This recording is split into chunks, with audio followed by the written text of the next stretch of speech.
চট্টগ্রামে পাহাড় কেটে অবৈধভাবে নির্মাণ করা বহুতল ভবন গুড়িয়ে দিয়েছে উন্নয়ন কর্তৃপক্ষ। সকালে সিটি কর্পোরেশন, পরিবেশ অধিদপ্তর সহ সংশ্লিষ্ট সংস্থাসমূহ উচ্ছেদ অভিযান পরিচালনা করে। তারা বলছেন, পাহাড় কেটে স্থাপনা নির্মাণ করায় এর আগে বিভিন্ন সময় চট্টগ্রাম সিটি কর্পোরেশন, চট্টগ্রাম উন্নয়ন কর্তৃপক্ষ এবং পরিবেশ অধিদপ্তর বারবার নোটিশ দিলেও সেসবের তোয়াক্কা না করে বহুতল ভবন নির্মাণ অব্যাহত রাখে ডেভেলপার প্রতিষ্ঠানটি। বাবুন পালের ক্যামেরায় চট্টগ্রাম থেকে প্রণবেশ চক্রবর্তীর প্রতিবেদন।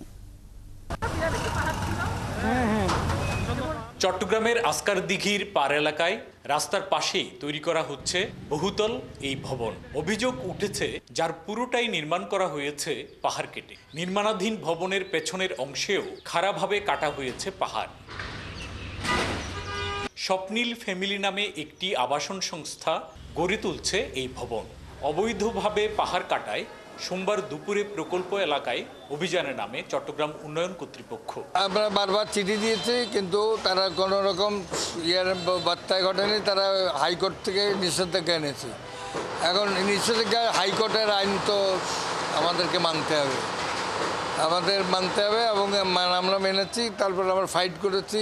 প্রকল্পে পাহাড় কাটতে বাধা দেয়ায় হাইকোর্টে পিটিশন দায়ের করেছিল প্রকল্প সংশ্লিষ্টরা। আপিল বিভাগের চেম্বার আদালতে চট্টগ্রাম উন্নয়ন কর্তৃপক্ষের বিরুদ্ধে নিষেধাজ্ঞা স্থগিত করায় নিয়ম অনুযায়ী অভিযান চালানো হচ্ছে, জানান সিডিএ নির্বাহী ম্যাজিস্ট্রেট। সবার জন্য একটা ধ্বংসকর অবস্থার মধ্যে ওনারা ফেলে যাচ্ছেন চট্টগ্রাম সিটিতে। এরকম কাজ যেন ওনারা না করেন এবং চট্টগ্রামবাসীর মধ্যে কেউ না করেন, কারণ করলে কিন্তু এটা 10 বছর পরও ভাঙা যেতে পারে। এবং কেউ যেন এরকম ভবনে কোনো ফ্ল্যাট বা কমার্শিয়াল প্রতিষ্ঠান না কিনেন। পাহাড় কেটে এবং বিল্ডিং কোড অমান্য করে কোনো স্থাপনা হলে তার বিরুদ্ধে নিয়মিত অভিযান পরিচালিত হবে, জানান সিডিএ চেয়ারম্যান। তাদের ফেভারে যে অর্ডারটা দেওয়া হয়েছিল সেটা স্টে করে দেওয়া হয়েছে। স্টে করার সাথে সাথে আমরা দেরি করি নাই, তখন পূর্বের নিষেধাজ্ঞা যেটা আমরা দিয়েছিলাম সেটা কার্যকর করার জন্য আজকে আমরা অভিযান পরিচালনা করছি। এবং যেটুকু ডেভিয়েশন হয়েছে পাহাড় কেটে, আপনারা জানেন পাহাড় কেটে কোনো বিল্ডিং করার কোনো সুযোগ নাই। বিল্ডিং কোডের যে সম্ভাবনা পরিবেশের জন্য হুমকি স্বরূপ। নির্মাণাধীন ভবনে অভিযানের সময় প্রকল্প সংশ্লিষ্ট কাউকে দেখা যায়নি।